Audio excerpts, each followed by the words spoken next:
Who's ready to win the day in sports? I know you are. Welcome to Fantasy Sports Daily, powered by FantasyGuru.com, Monday through Friday, noon to 1 p.m. Eastern. I'm Justin Fensterman, and let's break everything down from a fantasy sports perspective.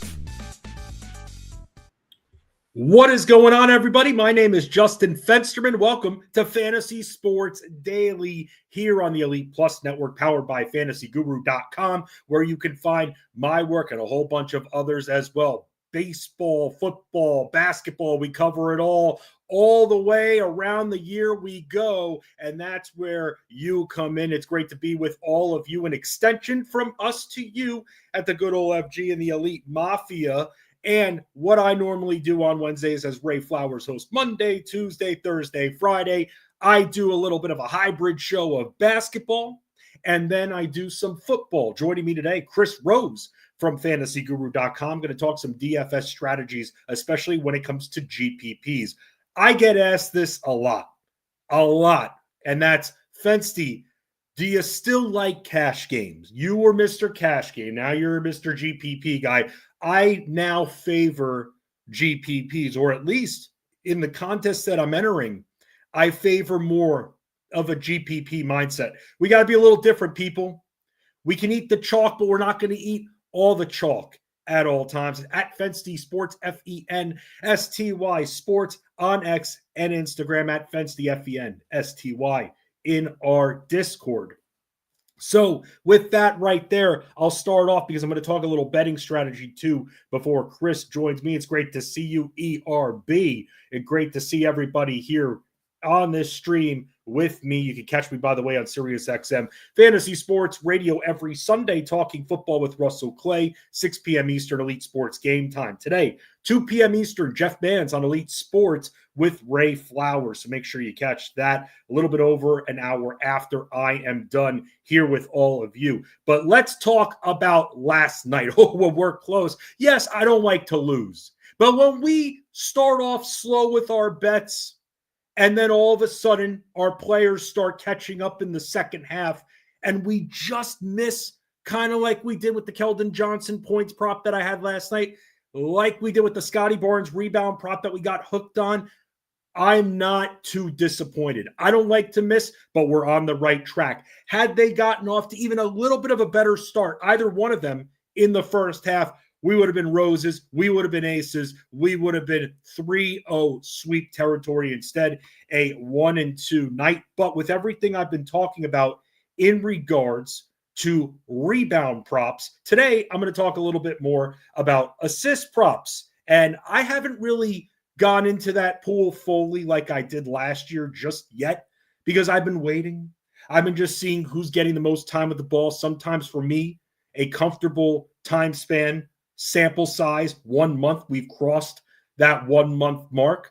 And that's why now I feel like we can trust the data a little bit more. So you might be seeing some rebound assist props, assist solo props. You see rebound props. And the reason I say all of this is because if you join FantasyGuru.com, hey, you can join the all-in MVP plan, where for you MVPs out there that want to take advantage of what we have to offer, everything from basketball to golf, to racing, to MMA, to soccer, you join that plan at FantasyGuru.com, support at FantasyGuru.com to get signed up, and you get it all, including DFS coverage, which I'll have the write-up on the site a little bit later on, and I'll have some bets too. And also, don't forget, it is Wednesday, so we're watching these games together in real time. Watch along Wednesday tonight, about 7:10, 7:15 p.m. Eastern. We're going to all be following along these games, and you know how I roll. The more back and forth we have, the longer I stay. I generally stay until about 9 p.m. Eastern, but this is your time. Office hours. What's gone right? What's gone wrong with your DFS NBA lineups? That's why Watch Along Wednesday exists. You don't even need to be a professor to have office hours. I got those office hours because that's what it's all about with the Elite Mafia. We're all in this together. And we want to win together. We want to understand together. We want to become better when it comes to DFS, NBA, or any of our sports that we offer, wagering. And that's where these sit-ins, these watch-alongs, these podcasts that we have on the site come into play. So there's something else that comes into play when it comes to NBA at fantasyguru.com. These tools right here that we have to offer on the site. A lot of people ask me, even in our Discord, where can we find more advanced data, yada, yada, yada. Boom, right on the site, fantasyguru.com. In our data section, when you go to NBA, you will see what you're seeing right here. You'll see all of these tools that we have to offer.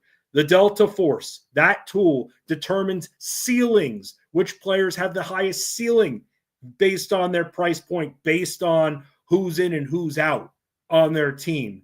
That helps you determine ceiling and updates automatically.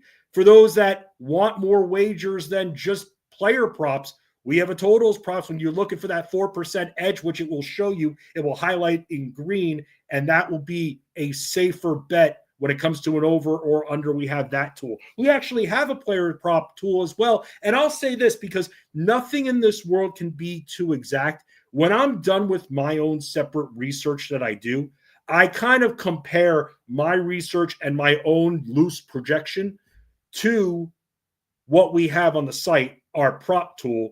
And I kind of look for, at least with what I'm expecting, if I'm going to bet an over, I'm looking for at least a 1 full rebound bump, a 1 full assist bump, a 2-point bump when it comes to points. That's kind of where I'm looking to determine whether or not it's safe. I just feel like we need that margin for error. We need that room for error because nothing is perfect. But if I'm seeing something's going to go way over and I'm liking the flow already and I compare it to our prop tool, boom, I'm writing it up. It'll be in Discord, posted on the site. And that's where the excitement comes into play as we follow all of this together. Other tools that we have to offer include our AI projections model that we've had for the last couple of years here. And that will help you determine, based on FanDuel DraftKings pricing, what kind of value you're getting on the player. The one thing below the dotted line that I've talked about before that needs to be updated, and it's one that's very popular. We do have a projections and ownerships page, but that one needs to be updated manually. We are still working on automating that. So with that right there, want to welcome you all into the stream. These are the tools that we have on our very site. Let's talk about the meat and potatoes of tonight's NBA slate that we have going on. Top totals, and I'll tell you which game I'm most interested in. And then I'll go over a little bit of betting strategy, and then we'll have Chris Rose on. So Miami and Dallas is an interesting one tonight. And that's because not only does it have the 241.5 total, we all know how quickly Miami operates, and Dallas also runs at a quicker pace. But here's the interesting thing. We got a little bit of a price differential with one Anthony Davis. And that is a big decision that all of you FanDuel players where he's priced above 10K are going to have to make, because on DraftKings, he's $8,800. I like that. Yes, I'm not thinking that he's going to be playing 40 minutes, but in a pace-up spot, Miami's still with their bigs, giving up a lot of rebounds. Things have changed. I thought for a second we weren't going to be able to attack Miami anymore because we saw Bam Adebayo producing very nicely, and we saw Kelly Ware as well producing. And I thought that was going to be tougher for us to be able to take advantage, especially on the glass. Hasn't been the case, though. And that's why I think on DraftKings specifically, I think Anthony Davis is worth it for $8,800 tonight on this uniform 9-game slate that we have. Why is it uniform? Because the latest game tonight, 8:30 p.m. Eastern. And that's what I like to see, because as we've noticed, and we do, especially in my write-ups that I have on the site, we do acknowledge both slates. So I will put a couple of players that are normally in red that are only FanDuel specific. FanDuel normally has the full slate. DraftKings splits up the nighttime games and has fewer games as a part of their slate. So Miami and Dallas is interesting because a couple injuries we're looking at there. Norman Powell, because that opens up more shots. I'm not ready at this point to trust Tyler Hero.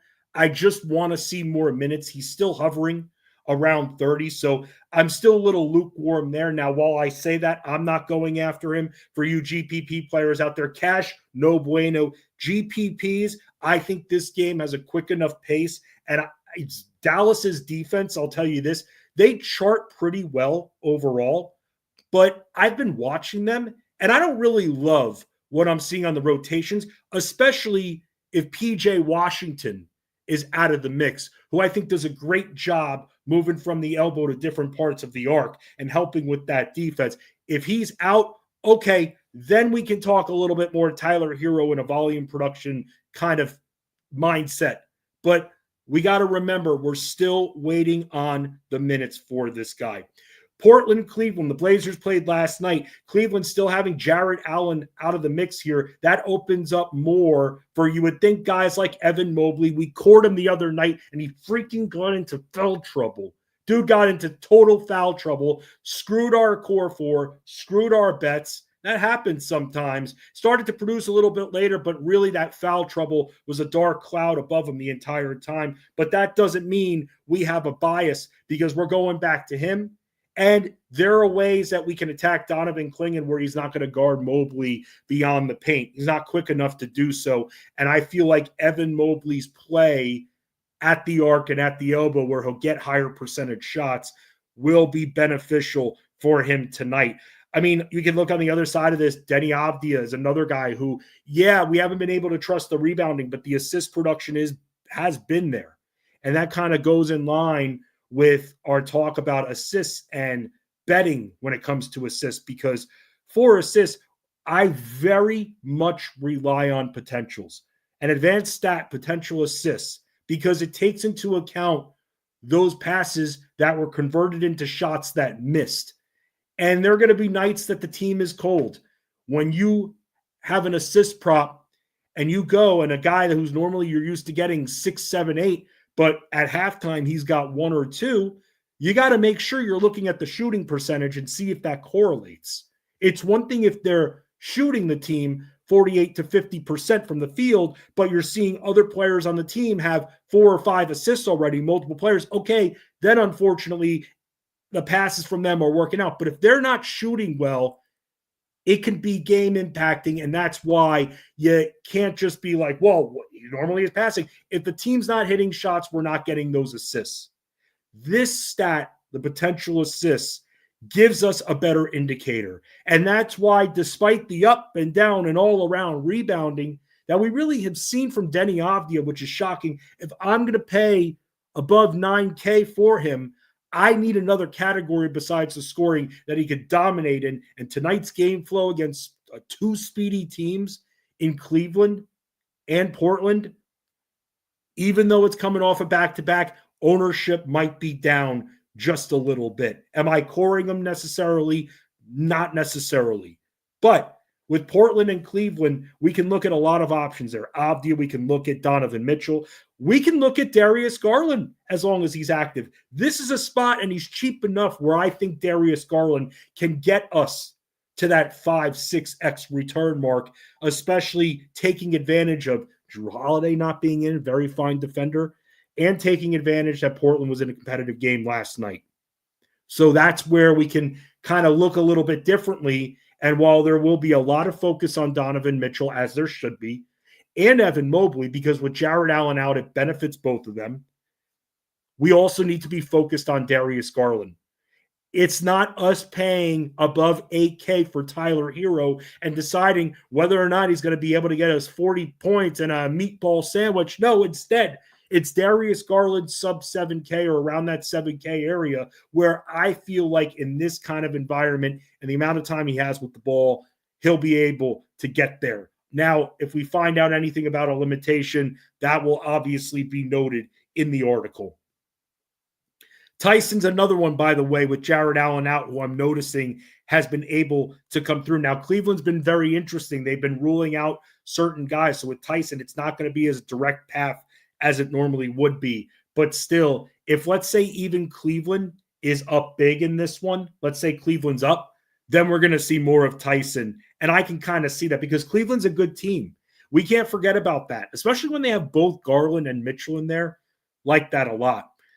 Other top totals. This one is one that I kind of have a few red flags on.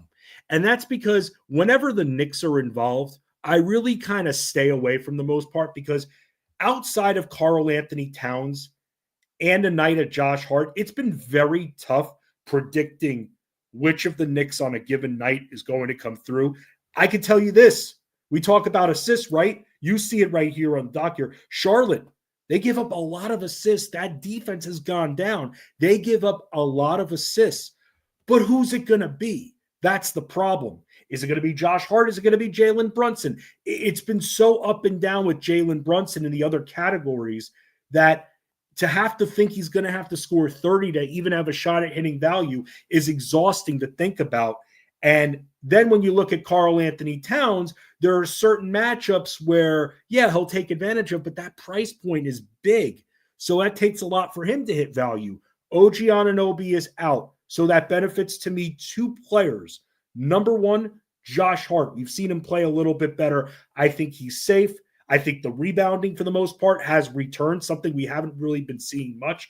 He's been, I will say this, since the preseason, been dealing with a little bit of a back injury. I think he's finally better.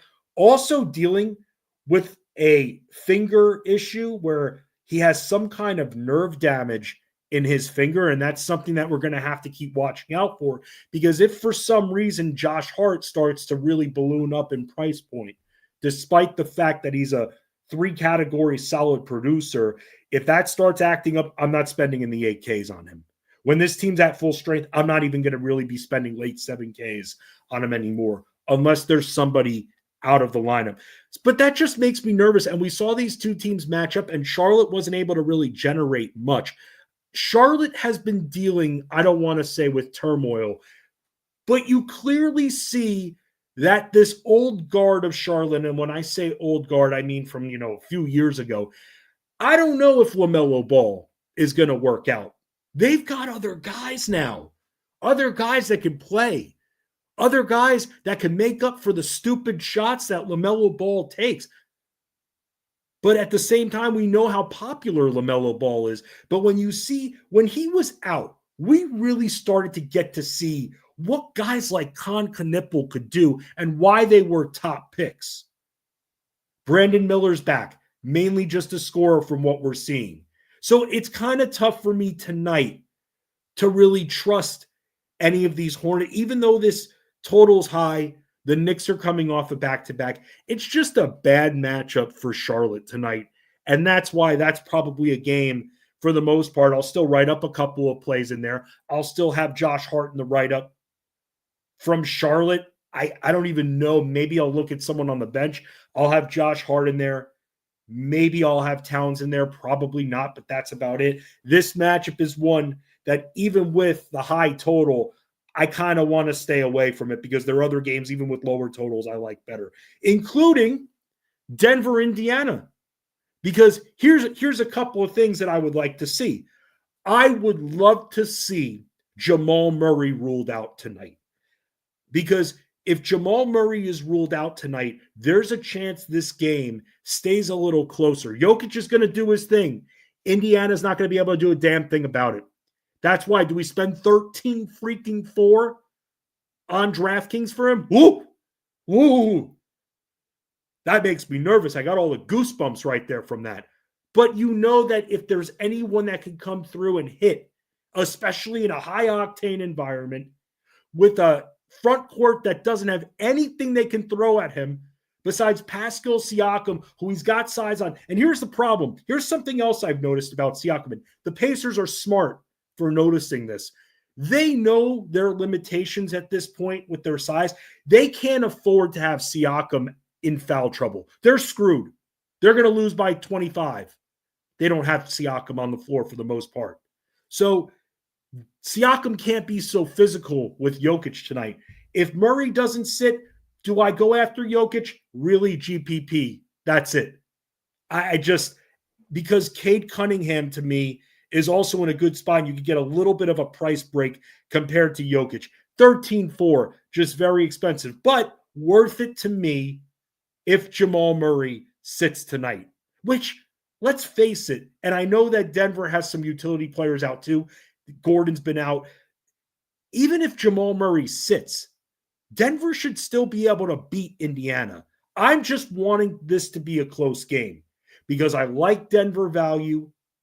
I kind of like Indiana a little bit, some of the value guys there that we can look at, even a Siakam. we can look at in this matchup. He'll have Jokic on him, but that'll be tough. But yes, I'd still potentially look at him. But from the Denver side, that's where the value lies. And that's where for our Peyton Watson shares, that's where I want to make sure, even with Watson, he should be able to play regardless. I would like to see this be a closer game tonight between Denver and Indiana. San Antonio, Orlando. Let me tell you a few secrets about these teams that I've uncovered over the last few days. Number one, without Victor Wembanyama and Stephon Castle, this Spurs defense has absolutely sucked. Sucked. Awful. Been bad. Been bottom 5 in the league. You wouldn't really see that, right? Slow-paced team, a lot of depth. But it's not only Wembanyama. Castle is an excellent defender. So San Antonio is kind of right here because of that. And here's something else I've noticed. Orlando, which has been kind of up and down when it comes to pace, they've been up lately. So this could be a quicker moving game than I originally anticipated when I saw the slate first thing in the morning. And that's because I'm checking pace charts and defensive rating charts over the last 5-10 games just to compare. Because Wemby and Castle aren't playing tonight. The Spurs played last night. Even though the Magic don't have Paolo Banchero right now, there are a lot of guys on this team that have been able to be helpful. For instance, Desmond Bane. We're starting to see him bubble up a little bit. Franz Wagner. The world is his oyster when it comes to shots. Wendell Carter Jr. is not an exciting player with a high ceiling, but sub 6K, can he make it to 5X on a night like tonight? Yes, he can. He absolutely can. What about someone like an Anthony Black, who I want to put that trust into Jalen Suggs, but Anthony Black off the bench has also been helpful. And not just when Suggs gets hurt or rejected. He's been helpful off the bench. These are, I don't want to say direct correlations, but when you take a guy like Paolo Banchero out of the mix, other guys besides Franz Wagner are going to benefit too. That's why it's important to read the articles that we put up at fantasyguru.com. We talk about things like pace, usage, how much time a player has with the ball. Because a player can have decent stats, but if the usage is down, volatility, that screams that. We talk about that in our articles. We talk about potential matchups and who's going to be tough, what teams we don't want to attack. That's why I write the articles and not just, here are your plays, here are your players, boom, boom, boom. I'm sure a lot of you would like that. But it helps me too. I'm learning too. Jeff Mann said this semi-recently on Elite Sports. And that was, which by the way, 2 p.m. Eastern, Fantasy Sports Radio, Channel 87 on Sirius XM. He said this recently that he learns the repetition, memorizing things, the memorization. For me, when it comes to doing streams like this, these articles help with these types of streams where I have a bunch of teams. I know who the top 5 in pace are. I know who the slowest teams are. Defensive rating, top 5. Potential assist guys, top 5. Little things like that. It helps me too. And it retains. And it's things we can carry unless it's a player is out day to day. The Sixers, we don't know on a given day who's going to be in or out. So it's very hard to track them. I can track them as a whole. But if I know Joel Embiid is playing, you got to be careful there. That's the big thing. You just have to be careful. San Antonio and Orlando is going to be a matchup that I'm going to be looking at tonight, especially on the Orlando side. Those plays I just mentioned, I could see most, if not all of them, being written up. They're on my big board right now. I write a big board in the morning, and then I start chopping as the day goes on. We get more news. I chop further, and then hand in the article after the descriptions. Other top total that we're going to have to look at here. How about this one? Brooklyn, Chicago. Here's the interesting thing with this matchup. Chicago's defense is bad. If there's any game that Brooklyn, and hell, I'll look this up right now while talking with you guys.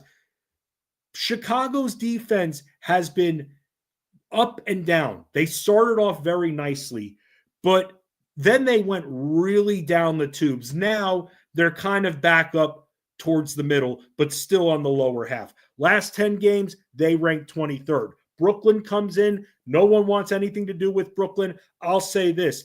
In a game like this, and even looking at the spread of this game, which on DraftKings, the spread is 7.5. And the heavy money right now is that the Bulls will be able to beat them down. And they should be able to win that game. But at the same time, I know that the Bulls' defense is pretty bad.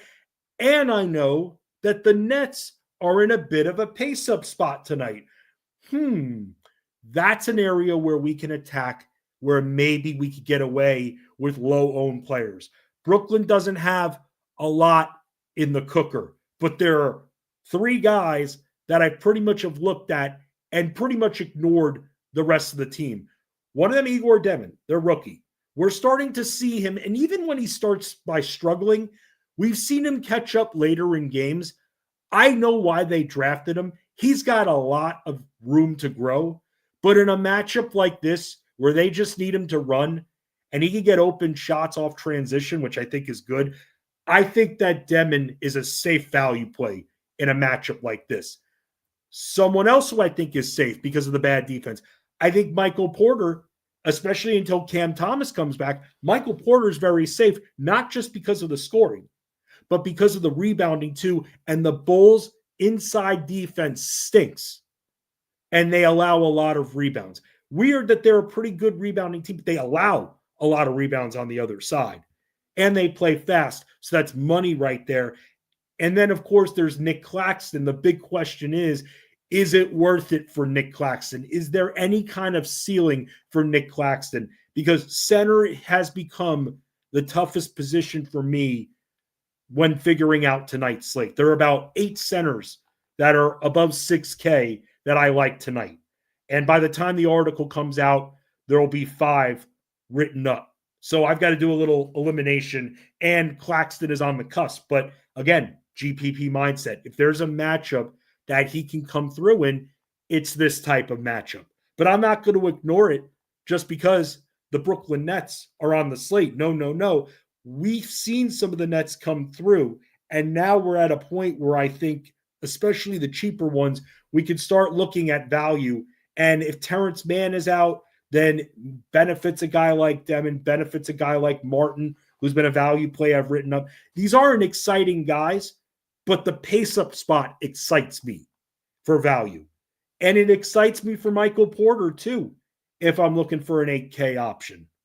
So that's another one where I'll be looking at tonight. Because when it comes to the high total games, that's where it starts. Then I determine, well, is there any chance that the starters might not be in the fourth quarter, especially coming off a blowout or a back-to-back?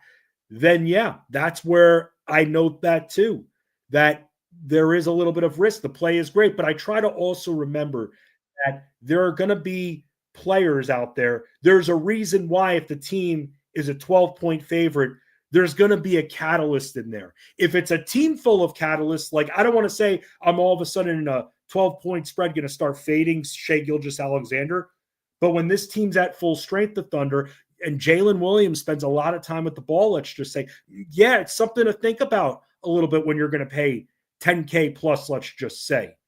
So that's why for me, I'm not automatically looking at games with a double-digit spread and just fading them.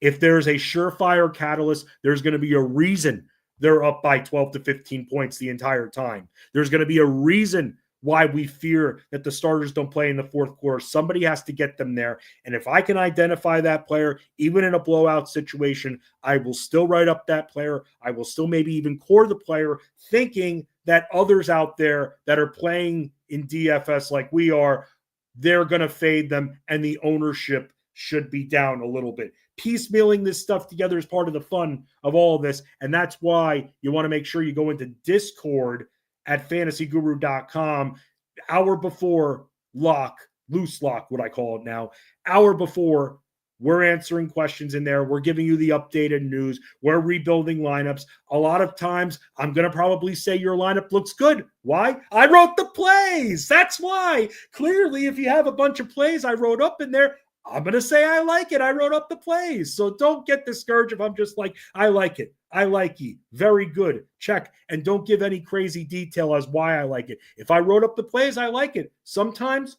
who's ever on the cheat sheet writes up a few different plays than I do. Totally fine with that. 2 minds, multiple minds. That's totally cool. That's where I'll start to be more of a, if I don't have that player in my write-up but on the cheat sheet, that's where I'll start to be like, well, I fear this player because X, Y, Z. Here's a lesson I learned. A lot of you guys last night, even though I was fearing Trey Murphy a little bit after Zion got ruled out, and now we won't see Zion for a few weeks. One of the things I didn't take into account, though, was that Minnesota's defense, and this is why to shorten the sample size, can actually be beneficial when we're looking for trends. Minnesota's defense hasn't been strong. I don't know why over their last 6-7 games. And Trey Murphy opened my eyes last night, and I went digging, and I'm like, wow, this Minnesota should have easily walked over this matchup, but their defense has gone down. So that's something that I'm going to be remembering here moving forward, because Minnesota's been a team I've shied away from attacking. Not anymore. All right, let's end the basketball talk for now and talk a little bit of football here. Getting you ready for the DFS slate for week 14, a little early preview, bringing back on Chris_R1212 on X from fantasyguru.com. It's Chris Rose. Chris, what's going on, man? What's going on, man? How are you? Dude, I'm great, man. I just the NBA especially. I mean, I love fantasy football is always my favorite, but really diving deep into the NBA in terms of the advanced stats now that we've got a month under our belt, I just totally nerd out on that, man. And you heard what I was just saying, because you know this, you know basketball. Minnesota's a bunch of freaking big guys, and New Orleans really doesn't. And I'm sitting there being like, what am I missing here? Should I have cored Trey Murphy, who has never had a high ceiling? But then after I'm seeing what New Orleans is doing, I look in the last 6-7 games, Minnesota's bottom 10 defensively. That's why. So that's kind of where we're at right now, man. I like it, man. I like the analytics. I like every part of it. Trey Murphy's had some big games at times when he's had opportunities. Yeah, man. But that's the thing. Is he going to get us 6x? I know my standard for plays is 5x. I consider a successful play for NBA, and I was going to ask you about this for football. If a player gives me a 5x return, that's a win. That's what I'm looking for. 6, 7x, we're aces. I love it. What about for football? What kind of return are you looking for on your core plays that you put out at fantasyguru.com to consider it a winning play? It's probably a little bit more modest, but probably around 3x for me. These guys are a little bit more expensive. You look at like the DK pricing, you're paying up for guys like Jamar Chase at 8,200. I just don't think that, a 40-point DK score is attainable at times. So I think 3x, 24, you have a guy that's 8K, 24 to 27 DK points. I think you're in a good spot. Plus you have like the bonuses and stuff like that. So kind of how I round it out for mine. Chris, I've been getting asked a lot about, especially recently too, about cash games and kind of my all of a sudden lack of interest over the last few months and really messing with them. So for those that are hanging out, especially from the basketball crowd right now, why in general do you not like playing in cash games? Honestly, I've never really been drawn to like cash games because my mindset more goes towards like strategy, leverage, upside. And cash is very chalk driven. I mean, everyone plays a lot of the same pieces. It's usually like a 1v1 or a 2v2 coming down to the stretch. So it becomes more about not losing and getting in that 50% range rather than actually outsmarting the field at that 22% on the GPP side.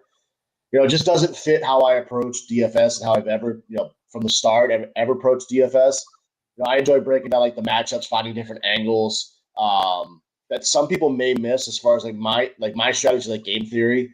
So building lineups that kind of, and I said this before with you and it kind of tells a story. And tournaments kind of let me use my analytical side to kind of capitalize on some game theories that other guys that are kind of just using optimizers don't really capitalize on.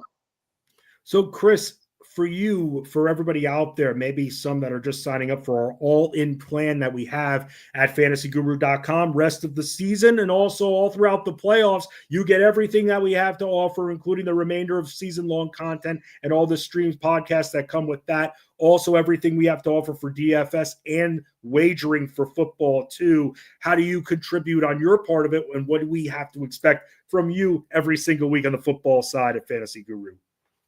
So on the football side, I have the quarterbacks article that I break down from top to bottom. And if you read my quarterbacks article, there's not a ton of guys. I try to dig in as much as I can starting Monday morning and writing it that comes out on Tuesday. But I mean, if you read my article, I never ever put more than like 5 quarterbacks. I think it's kind of the cheap way out where you're just trying to write everyone up and try to put some stats and try to sound good, but it's never really been my thing. So the quarterbacks article comes out on Tuesdays. I jump on with Armando on Friday mornings to kind of break down the slate as a whole. And then Saturday, Friday night, we were having the college football live stream. I think that ended last week.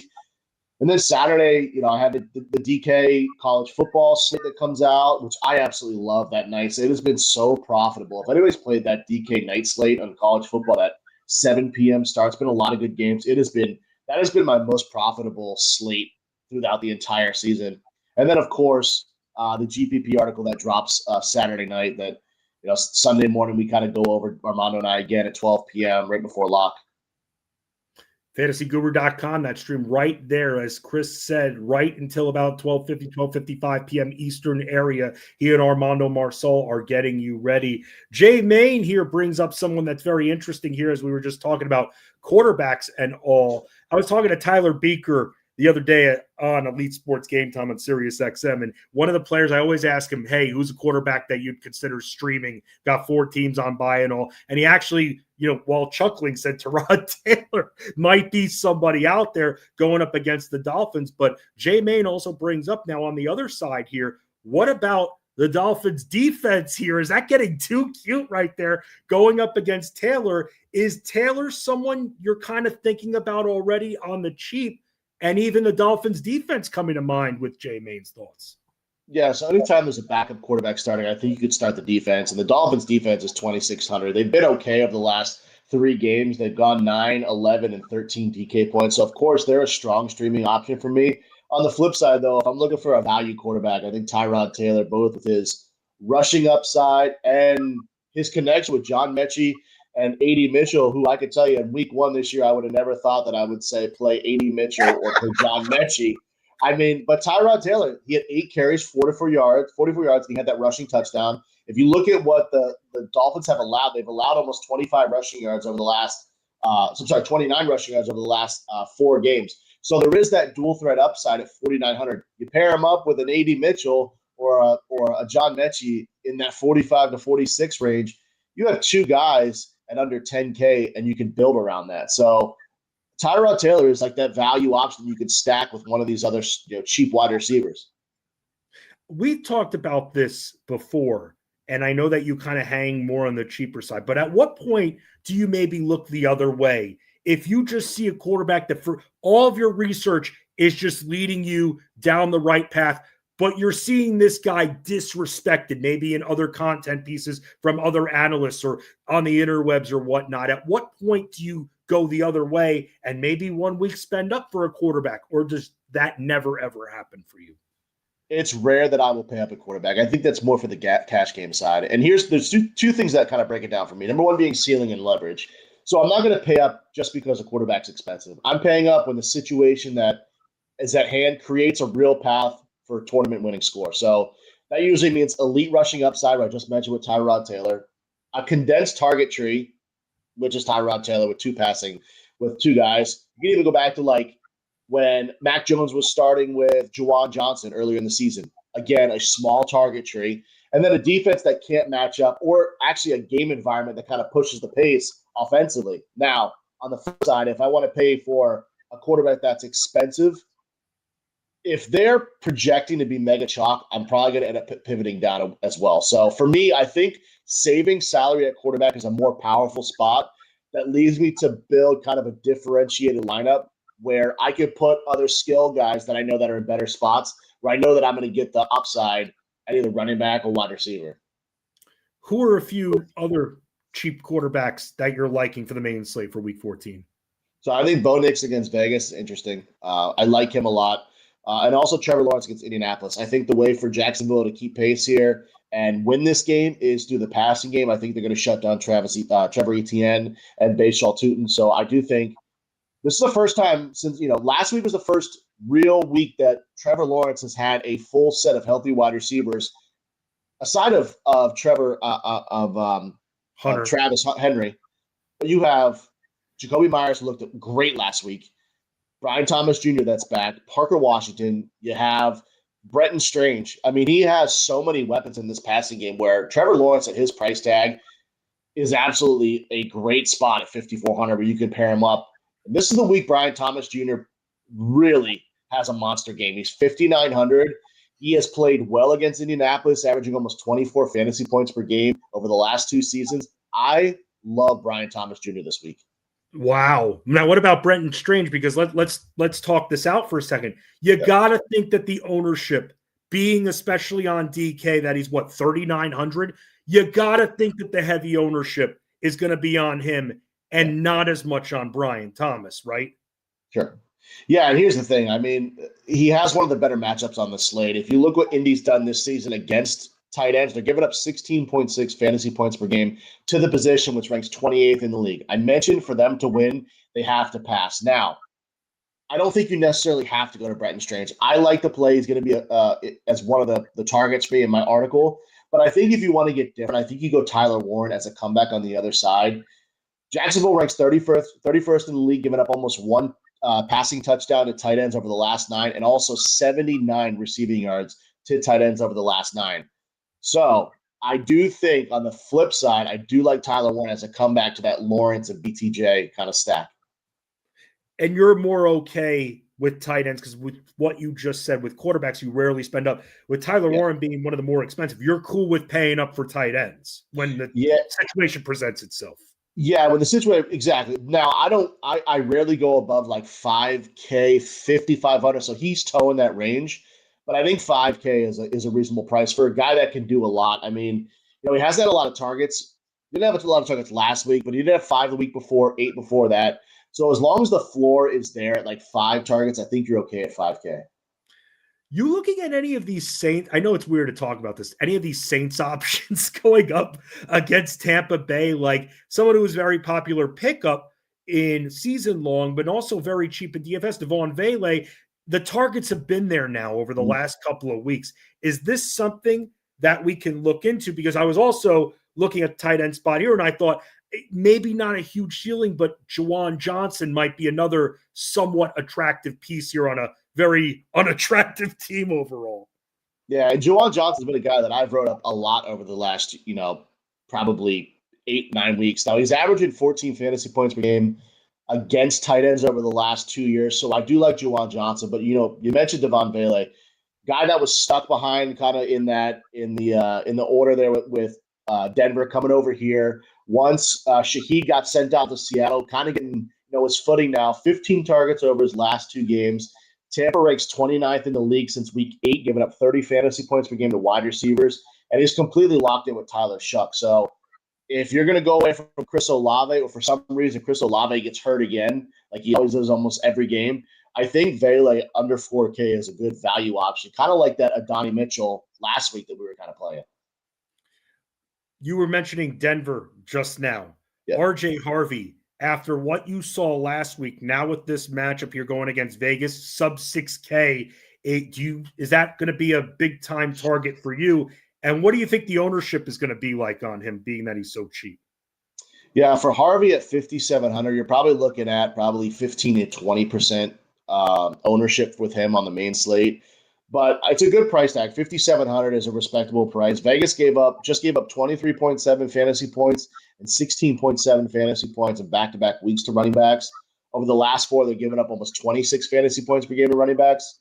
So RJ Harvey is dynamic in the passing game. If the Raiders can throw and score here, I like RJ Harvey a lot. The problem is he's not getting a ton of opportunities on the ground, which kind of leads me off him a little bit. And if he's going to be 20% owned, I'll be completely off him, to be honest with you.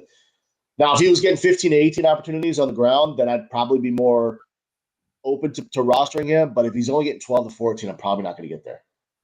So with RJ Harvey kind of on the side now when it comes to the strategy, at least from you, if you're paying up for running back for GPPs for the Week 14 main slate, who are a few guys that you're looking at early? So 3 guys I'm prioritizing. Number 1 being Devaughn Achane, 5.5 targets, 19.8 rushes over his last 4 games. We always follow the volume rather than – honestly, I take volume over matchup. So you're going to tell me I got a guy that's going to get 25 opportunities. I'm always going to take him there. James Cook against Cincinnati, 3 straight games over 20 DK points since he given up 128 rushing yards, almost 50 receiving yards, and 33 fantasy points per game to running backs this year alone.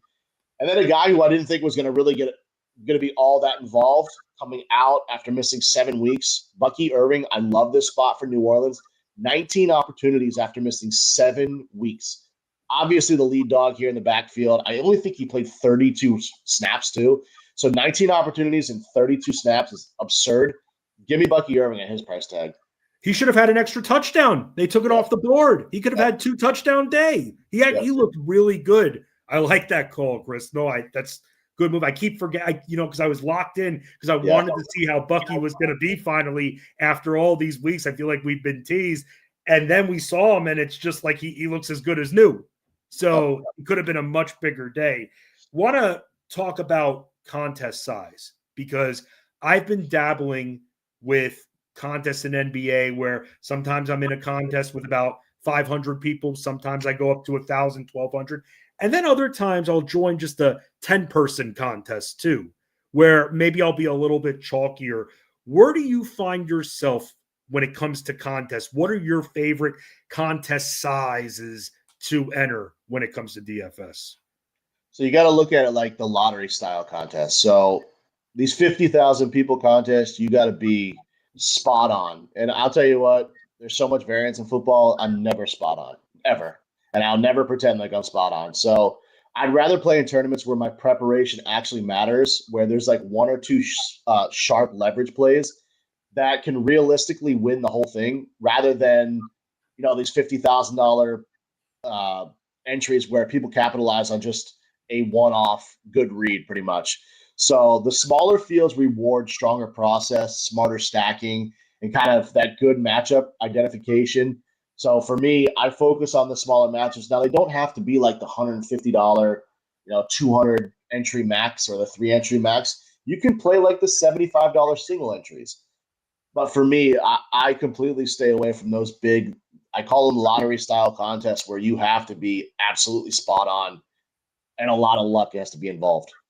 It's just too much, and everybody thinks they want to be the big winner. They want to win the most that they can win. But why not narrow the field just a little bit? And I think especially for other sports, it's hard when you're just playing DFS football where you got one shot at it essentially, and then you got to wait a whole other week. In other sports that we have to offer on the site, and by the way, Chris, besides college football, you also have been involved in baseball and basketball too. With those sports, you turn the page the next day, you have 7 slates. That's really, there's a lot to play with, and that's why that if you're not cool with winning, let's say, just $1,000 in a night in a 300-person contest, well, imagine winning a few thousand in about 10, 12 contests. Yeah. Then all of a sudden it adds up. But Chris, even now with DFS probably about 13 years old since it really started to come to popularity in the early 2010s, people are still chasing this $1 million dream like it is the Mega Millions lottery. Yeah. Yep. Yeah, and I think once you kind of realistically figure out that that's not going to happen, I mean, what's your chances? 1% maybe, probably even less. I mean, once you figure that out and you play a smart way, your bankroll is going to go higher. This is how the people turn pros, if you want to call them. They play it the smart way, and they gradually, slow dimes rather than fast nickels. Right. Absolutely. Absolutely. By the way, before we get going here, what are some of the games that in the main slate that you're not going to really have any part of, you feel like? So probably Tennessee and Cleveland. I probably don't have much. I do like Cleveland as a survivor pick. I will tell you that. They're my survivor pick of the week. because I've gone through this. It's me and one other person left for a good amount of change. Yeah, me. So for a good amount of change, and I need Cleveland to win this week. So I'm taking Cleveland as a survivor pick, and then Pittsburgh Baltimore is a game that I'm probably not going to be invested in. I think it's going to be more on the defensive side, and just a low total.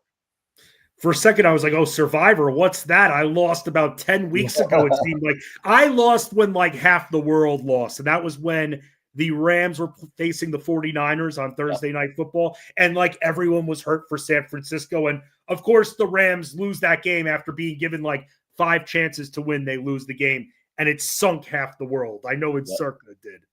Yep. Yeah, it's me and one other guy. So he has Buffalo available. I have Cleveland right now, so got to win this one. You got to win right there. Chris Rose is someone that helps us win in multiple sports when it comes to fantasyguru.com. Chris, you were talking about your schedule coming up here. You'll have the stream on Sunday with Armando Marsal, noon Eastern. You'll also have some GPP coverage and content coming out. You'll also be on Mind of Marsal, as you tend to be with Armando Marsal, his podcast, which comes out twice a week. Chris, as always, thank you so much for joining me. And as someone who's been such a big-time GPP player for, I want to say, even close to a decade, if not a decade, it's just great getting your thoughts and insights, because if it wasn't for guys, and I'm being serious here, if it wasn't for talking more with guys like you and even Mark Hogan and Serge Singh, I'd still be this cash game player, probably pissed the hell off that these lineups look great, but the pay lines are too big.